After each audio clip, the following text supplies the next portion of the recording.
Começa agora mais um Imprensa em Debate e o tema de hoje é liberdade de expressão. Para conversar sobre esse assunto, estamos aqui com Francisco Souza, jornalista e dono do jornal Paulistão Avenidas, e Cláudio Soares, jornalista e diretor do Sindicato dos Jornalistas. Francisco, Cláudio, é um prazer tê-los aqui. Prazer é meu. Prazer é nosso, hein? Não é de hoje que a violência se faz presente na rotina dos jornalistas, mas a situação parece cada vez mais preocupante. Veja agora na reportagem de Natane Fernandes. São cada vez mais frequentes os episódios de violência contra profissionais da imprensa. De acordo com a Unesco, mais de 600 jornalistas foram mortos na última década. Em 2010, o Comitê de Proteção de Jornalistas destacou o Brasil como o 18º país mais perigoso para o exercício da profissão. 2 anos mais tarde, o país já ocupava o 4º lugar em número de jornalistas mortos, ficando atrás apenas da Síria, Somália e Paquistão. No Brasil, 9 a cada 10 casos de jornalistas assassinados ficam impunes. Outro grande problema que existe é que se a pessoa não tem uma ação que transitou em julgado, em que ela foi definitivamente condenada na justiça, você não pode dizer que essa pessoa é criminosa ou não, ou cometeu algum delito, somente com a sentença final. Os jornalistas no Brasil se veem expostos, muitas vezes indefesos, diante do Poder Judiciário. Isso porque ainda não existe um Conselho Federal de Jornalistas, portanto, não há um marco regulatório na comunicação que os assegure. Segundo o Sindicato dos Jornalistas de São Paulo, a proposta de formulação de um conselho tem sido constantemente reforçada no Congresso, mas nenhuma medida ainda foi tomada. Há uma polêmica muito grande em cima disso. Eu acho que a questão foi mal conduzida, talvez, por todos os lados envolvidos, pelos veículos que noticiaram, pela categoria dos jornalistas, pela sociedade, enfim, e acabou se criando uma ideia de que a formação de um conselho poderia ser prejudicial, e eu não entendo isso. Eu acho que isso protege a sociedade, permite uma informação de melhor qualidade, protege as emissoras que vão ter um profissional registrado num conselho que necessariamente tem que ser competente para poder exercer a atividade.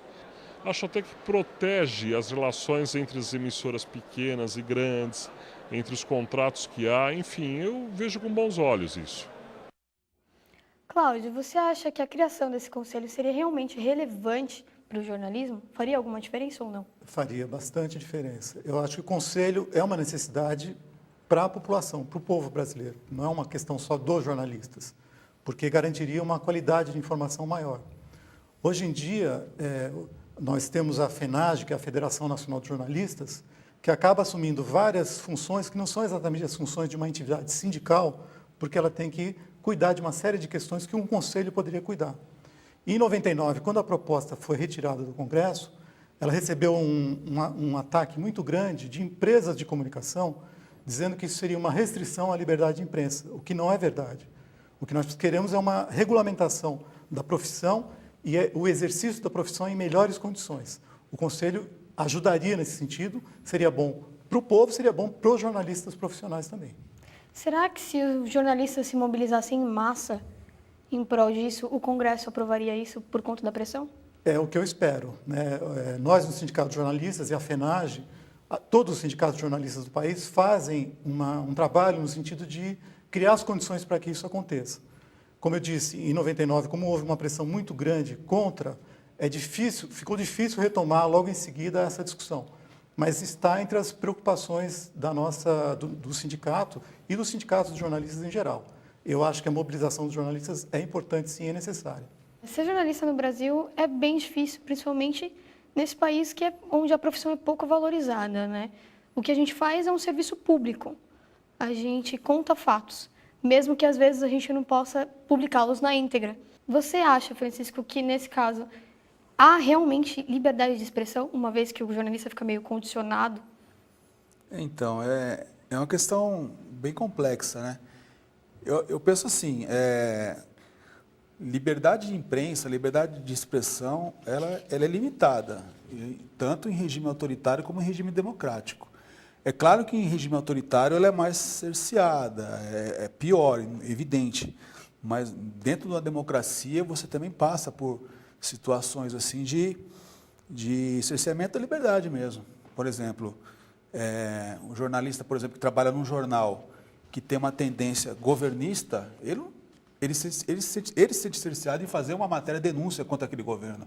E a questão da imprensa, da liberdade de imprensa, eu acho que ela também tem outro lado, que pouco a gente fala. Por exemplo, a gente sabe que governos são anunciantes. Né? Governos anunciam em emissoras de rádio, TV, jornal e revista. E eu acho que muitas vezes não existir censura, mas a gente não sabe como é que é feita essa questão da escolha dos veículos que vão ser contemplados com aquela publicidade. Você entendeu? Sim. Então, o poder econômico, às vezes, ele substitui o censor. O censor que tinha na ditadura, que não tem mais, às vezes é substituído pelo poder econômico do cara que decide, esse veículo vai receber publicidade e esse não vai. Mediante a linha que aquele jornal ou aquele emissor de TV e rádio tem, se é a favor ou contra o governo. Isso é uma coisa que acontece e acontece agindo muito. como autocensura, acredito. Sim. Eu acho que parece que o próprio veículo poda, em alguns momentos, o jornalista, dependendo da... Todas as empresas de comunicação defendem, né, publicamente a liberdade de imprensa. Nós, do Sindicato de Jornalistas, nós apresentamos todo ano nas nossas pautas de reivindicações das empresas a questão do direito à consciência, que o jornalista profissional ele não pode ser obrigado a fazer uma matéria que contrarie princípios éticos, que contrarie o direito à informação justa, correta, à apuração correta dos fatos. E as empresas se recusam a aceitar esse item na nossa pauta. Então, até onde vai a defesa da liberdade de imprensa realmente? Porque a liberdade de imprensa significa também que o jornalista profissional seja respeitado na sua atividade profissional. Com certeza. Ele desempenha uma função, como você falou, uma função essencial, uma função social. Ele vai buscar transmitir fatos, buscar as informações para a população como um todo, né? E ele não pode ser obrigado a fazer coisas que contrariem esse princípio ético que faz parte da própria profissão. E, no entanto, as empresas não aceitam esse princípio, porque dizem que isso seria tolher a liberdade que eles têm de orientar o trabalho dos jornalistas. Mas há uma contradição aí, né? Sem dúvida. Porque uma coisa é a liberdade de expressão, outra coisa é a liberdade de imprensa. Eles dizem liberdade de imprensa, mas não estão tão preocupados assim com a liberdade de expressão. Eles defendem a liberdade de imprensa, mas eles não aplicam essa liberdade para os profissionais que trabalham na empresa deles. É verdade. Né? Isso que acontece na realidade. Né? Recentemente, a jornalista Lúcia Rodrigues foi demitida da rádio que ela trabalhava depois de ter feito uma entrevista com um vereador da cidade de São Paulo. A rádio, na ocasião, disse que, na verdade, a demissão dela já estava prevista há muito tempo, mas a jornalista foi ameaçada pelo entrevistado. Até que ponto vai a liberdade de expressão? Então, o caso da Lúcia Rodrigues, né, que ela era da Rádio Brasil Atual, Isso. e ela foi ameaçada durante uma entrevista que ela fazia com o vereador, que é ex-comandante da Rota, o Coronel Telhado. Ele a ameaçou durante a entrevista, quer dizer, uma atitude inaceitável de qualquer ponto de vista, né? A demissão dela, existe uma polêmica, porque a rádio nega que tenha sido em função disso. dessa questão. É uma polêmica mesmo, porque não sei até que ponto isso corresponde. Mas, enfim, no caso específico da ameaça que ela recebeu, né, o sindicato entrou com uma representação na Justiça que foi aceita por um juiz no sentido de que o vereador esclareça o sentido das suas palavras. Né? Sim. Porque, do nosso ponto de vista, tem duas questões, pelo menos, né, mais gerais, que a gente tem que ver com relação às ameaças que os jornalistas sofrem. Uma é da ampla divulgação desse fato. É a questão política, você divulgar amplamente. A pessoa foi ameaçada, em que circunstâncias, como é que aconteceu isso? Até para proteger a integridade física da pessoa, né, que foi ameaçada. Sim. Né? E isso inclui exigir das autoridades que assegurem a integridade física da pessoa. E a questão jurídica que o sindicato Dá todo o apoio. dá todo o apoio necessário para que isso seja feito, né? Como foi esse caso da Vocês disponibilizam assistência jurídica? Sim, para essas existe uma pessoas? assistência jurídica do sindicato que está preparada para, desde que o jornalista deseje, né, fazer isso, ele tem a opção, né, de se dirigir ao sindicato e o sindicato dá o apoio a isso. Foi o que aconteceu com a Lúcia. A Lúcia se dirigiu à diretoria do sindicato e isso foi levado adiante. E é só em casos trabalhistas ou em qualquer área? Em casos trabalhistas, em casos de ameaça, em qualquer tipo de atitude que tolha a ação profissional do jornalista, né? Em qualquer sentido que seja, né? E vocês, como jornalistas experientes, já sofreram algum tipo de censura, algum tipo de ameaça durante uma entrevista ou alguma matéria? Acho que a gente sofre censura o tempo todo, né? Começar da gente mesmo, né? Sim. Por exemplo, você está fazendo uma matéria, mas será que eu não estou batendo muito aqui? Será que o meu editor não vai cortar? Depois ele vai cortar, aí vai perder totalmente o sentido da matéria. Ou será que eu vou ligar para ele? Não, mas se eu ligar para ele, eu não estou sendo jornalista. Isso aí é constante. E você, Cláudio, você já sofreu bastante com isso? Ou... Pessoalmente, não. Talvez porque eu tenha trabalhado mais em áreas técnicas, né, revistas técnicas e tal, ou trabalhei também na imprensa sindical. E aí é um pouco diferente, porque eu estava fazendo um tipo de jornalismo que é difícil até de fazer, porque você tem que se comunicar com um número muito grande de pessoas, fazer um jornalismo profundo, mas ao mesmo tempo simples de ser entendido. E não tive muitos problemas desse tipo. Mas se a gente vê, por exemplo, os dados da reportagem que a gente viu, o Brasil em 4º lugar dos mais mais perigosos para os jornalistas. E quais são os 3 primeiros? Paquistão, Somália e Síria. São 3 países com conflitos internos seríssimos. Então, isso já dá uma ideia de qual é a realidade do jornalista no Brasil. Nós temos uma situação de liberdade democrática, de normalidade, em tese, e, no entanto, a atividade jornalística recebe é alvo de ataques, de ações. Houve vários assassinatos de jornalistas esse ano. Com certeza. Né? Eu diria que nós vivemos numa democracia, mas a gente tem um ranço de autoritarismo muito grande, né? Nós tivemos vários regimes autoritários, não foi só o golpe, não só foi a ditadura militar, né? Sempre. Então, quer dizer, acho que isso está impregnado na nossa cultura, né? E, então, quer dizer, quando o jornalista ele se propõe a fazer uma denúncia, ele tem que estar preparado, porque ele vai ouvir mesmo, mesmo que o patrão dele dê toda a liberdade para ele, ele vai começar a receber ameaça ou ligações de pessoas que não gostou da matéria, né? E vai ligar e vai reclamar. O Imprensa em Debate vai para um breve intervalo e no próximo bloco voltamos conversando sobre liberdade de expressão.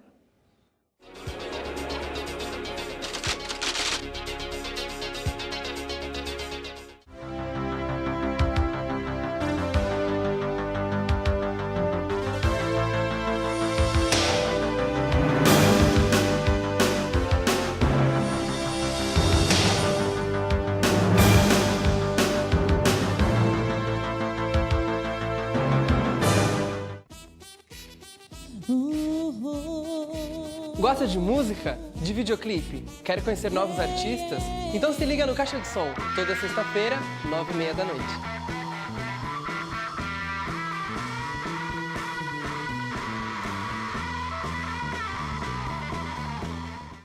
O Antenados está de cara nova e a gente continua discutindo os assuntos que interessam para você, universitário. E você pode dar a sua opinião. Curta no Face, mande perguntas, participe. No sábado, às 10 da noite.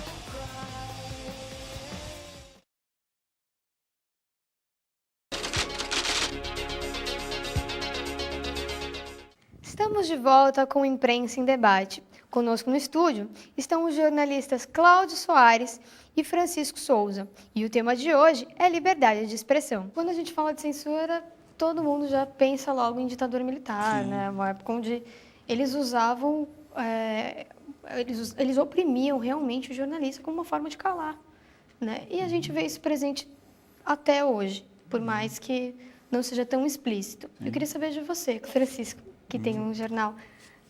Você percebe essa opressão do poder público? Na verdade, a ideia de Montajó não foi nem minha, foi do meu sócio, né? E eu acabei entrando mais para ajudá-lo e acabei gostando da ideia. de fato, você tem uma liberdade maior, né? De fato, você não tem um editor para te falar, isso aqui você não pode colocar, isso aqui você coloca. Então, você tem essa liberdade. A função do jornalista é contar a verdade, relatar os fatos. Mas, dependendo da forma como você contar, você pode contrariar o interesse de algum anunciante seu. Você entendeu como é que é? Sem dúvida. E aí entra o conflito ético, entendeu? Tá, eu vou contrariar esse interesse aqui, eu vou perder esse anunciante. E aí, eu vou ter dinheiro para rodar o jornal na próxima edição? Olha a situação de um jornal pequeno, entendeu? O jornal grande não tem esse problema.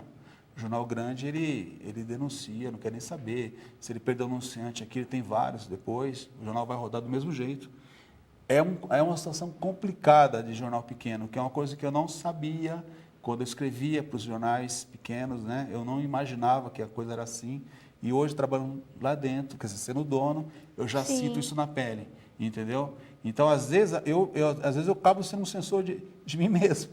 E o que falta para o jornalismo se tornar independente desses interesses políticos e econômicos? Bom, são várias coisas que poderiam melhorar essa situação. Um fato que piorou a situação foi o fato de que o Supremo Tribunal Federal retirou a exigência do diploma para o exercício da profissão. Sim. Isso abre campo para uma série de absurdos. A pessoa pode chegar lá no Ministério do Trabalho, sem ter nenhuma experiência jornalística, e pegar um registro de jornalista, né? Então, existe uma proposta de emenda constitucional, que é uma PEC, no Congresso Nacional, já passou no Senado e está na Câmara, visando ao retorno da exigência do diploma de jornalista. Isso é uma medida importante, faz parte desse processo de você ter profissionais preparados, qualificados para exercer a profissão, né? Existe um outro projeto que corre no Congresso que leva para a esfera federal os crimes praticados contra jornalistas, que é uma maneira de você coibir ou diminuir a possibilidade de que ocorram esse tipo de crime, né? Um assassinato, uma ameaça e tal. São dois tipos de iniciativas que a gente apoia e que fazem parte desse processo. No dia a dia do jornalista, eu acho que cabe fazer um pouco esse trabalho de que ter consciência de que a nossa missão é informar da melhor maneira, levar os fatos, independentemente das pressões. É claro que existe situações que a gente não controla, né? No caso, por exemplo, de um jornalista que seja processado por uma fonte, por alguém que se sentiu prejudicado em relação a alguma matéria feita, aqui, pelo menos em São Paulo, nós conseguimos incluir no acordo coletivo dos jornalistas que a empresa jornalística é obrigada a dar assistência jurídica ao jornalista durante todo o processo. Inclusive, se o jornalista sair da empresa e o processo continuar, ela é obrigada a cobrir. Bom, e será que o sistema de concessões para rádios e TVs limita a liberdade de imprensa? Isso faz parte de uma luta nossa, não só do jornalista, mas de toda entidades em geral, no Brasil inteiro, a CUT, enfim, entidades sindicais e de outro tipo, no sentido de que haja uma mídia democrática no Brasil, o projeto da mídia democrática. Existe um projeto de iniciativa popular que está sendo... a gente está colhendo assinaturas em cima desse projeto, porque nós temos uma situação hoje no Brasil em que 7 famílias ou grupos empresariais controlam mais de 80% do que é visto, lido na imprensa. É uma situação absurda, porque existe uma concentração enorme e num núcleo pequeno e que, evidentemente, tem interesses muito poderosos, vinculados a grandes empresas. Então, nós queremos que haja uma democratização da comunicação em geral, né? Esse projeto que está pegando assinaturas visa a regulamentar itens da Constituição que não estão regulamentados, que tratam dessa questão da comunicação. Então, você vê que existem iniciativas em vários níveis que podem ajudar a melhorar essa situação. A gente estava comentando sobre casos de jornalistas que acabam sendo processados por fontes ou até mesmo pelos veículos que eles trabalham. O Paulo Henrique Amorim, por exemplo, responde a 20 processos, todos movidos pelo Daniel Dantas, da Rede Globo. Eu acho que talvez seja como uma forma de vencê-lo pelo cansaço. O Paulo Henrique Amorim, ele deu até uma entrevista à Unidade, jornal do sindicato, em que ele dizia que as palavras dele, né, mais ou menos, vou tentar reproduzir, que ele não se sentia perseguido pela justiça, mas ele sentia que a justiça está sendo utilizada como um meio de fazê-lo se calar, e que ele não ia se calar. Mas é evidente, quando um jornalista... Imagina o Francisco, se ele for processado e a justiça determinar que ele tem que pagar R$200 mil não dá. Né? Nós tivemos o caso de uma... Nós tivemos o caso de uma colega, uma blogueira lá do Amapá, que ela foi condenada a pagar R$2 milhões. Quer dizer, existe um jornalista do Pará, que é o Lúcio Flávio, um jornalista combativo já de muitos anos, também sofreu o processo, condenado a pagar R$400 mil. A grande maioria deles vai migrando para o blog para poder ter essa independência, e mesmo no blog existem processos. Né? Então, o que existe, quer dizer, a censura institucional do Estado não existe mais.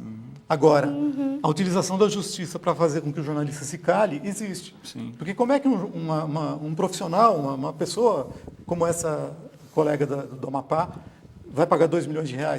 Ninguém tem R$2 milhões. Sem dúvida. E a mesma justiça que está processando o Paulo Henrique Amorim é a justiça que impediu o Estadão de publicar uma reportagem sobre o Fernando Sarney. Para você ver como que a nossa justiça é. Quer dizer, uma hora ela ataca o direito do jornalista de exercer sua liberdade de imprensa, de colocar aquilo que ele acha que tem que ser colocado. E outra hora ela impede um veículo de comunicação, e aqui não estou fazendo a defesa do Estado, estou fazendo a defesa do direito de um órgão de publicar. Né? Se é verdade, se é mentira, eu acho que isso aí quem vai avaliar são os leitores, e depois quem se sentir ofendido vai ter a justiça para correr atrás, entendeu? Só que impede uma publicação de uma reportagem. Quer dizer, a nossa justiça é complicada, né? Então, acaba sendo sim um agente da censura mesmo. Ser jornalista no Brasil é uma coisa super difícil. Não tem dúvida disso, né? É muito difícil mesmo. Até por conta, a gente comentou sobre a violência que eles sofrem. Não é só uma questão de um processo, porque eu acho que isso até você responde. Sim. Você gasta dinheiro, mas não foi uma vida que foi levada, ou você não tem que se transformar por aquilo. Por exemplo, como o caso daquele jornalista da Folha, que precisou sair com a família do Brasil, porque foi ameaçado pelo próprio Coronel Telhada. Você está falando do André Camarante, né? Isso, ele é uma pessoa que já tem histórico. Isso já tinha acontecido com o Caco Barcelos, parece, quando ele lançou aquele livro Rota 66, né? Também. Ele foi trabalhar em Londres como correspondente da Globo, ficou um bom tempo lá e voltou agora recentemente. É difícil mesmo. Isso faz a gente pensar até que ponto você pode ir no jornalismo investigativo sem colocar a sua vida em risco. É uma dificuldade muito grande, né? Por exemplo, no caso do André, a situação chegou a um ponto em que ele foi obrigado a sair do país, né? Uma série de entidades manifestou apoio. Então, aquilo que eu falei um pouco antes. Quando existe uma situação desse tipo, uma das coisas mais importantes é manifestar o apoio, colocar isso em todos os lugares possíveis. Por quê? Porque você vai fazer com que a possibilidade de alguém cometer um atentado, alguma coisa, diminua. Você, evidentemente, não vai conseguir impedir totalmente. Mas existe o alcance, a repercussão que isso tem um peso. O ameaçador ele se sente intimidado. Exatamente. E ameaça, porque sabe que qualquer coisa que acontecer com o ameaçado, ele vai ser responsabilizado. Exatamente. Segunda coisa, exigir das empresas jornalísticas, por exemplo, no caso do André, numa negociação que houve da campanha salarial normal que estava ocorrendo, os representantes do sindicato colocaram para os representantes da Folha, da empresa Folha, que estava na mesa de negociação, a necessidade de tomar medidas no sentido de preservar a integridade física do André. Isso foi feito na mesa de negociação. E foi feito também às autoridades, porque é outro lado. As autoridades também elas têm o dever de zelar pela segurança, ainda mais de uma pessoa que sofreu uma ameaça. Né? No caso dele, as ameaças não foram só sobre a pessoa dele, mas sobre a família, inclusive. Então, esse trabalho, além da questão jurídica, que evidentemente também faz parte, mas o trabalho de divulgação, aquilo que a gente sabe fazer, que é informar o que está acontecendo, é muito importante para que a gente consiga evitar que chegue a uma situação de, como ocorreu em outros casos, infelizmente, de assassinato de jornalistas. O Imprensa em Debate está terminando. Nós agradecemos pela presença de vocês dois. Eu que agradeço. Foi um prazer. Vocês gostariam de deixar algum contato, alguma coisa? Posso deixar o meu e-mail, se alguém quiser, é claudio.soares@uol.com.br. E você, Francisco? Eu vou deixar o site do meu jornal, que é um jornal da região leste de São Paulo, Sim.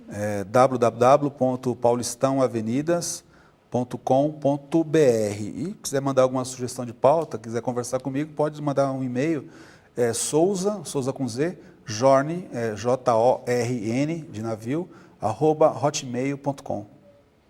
Ok. Este foi mais um Imprensa e Debate. Um abraço e até o próximo programa.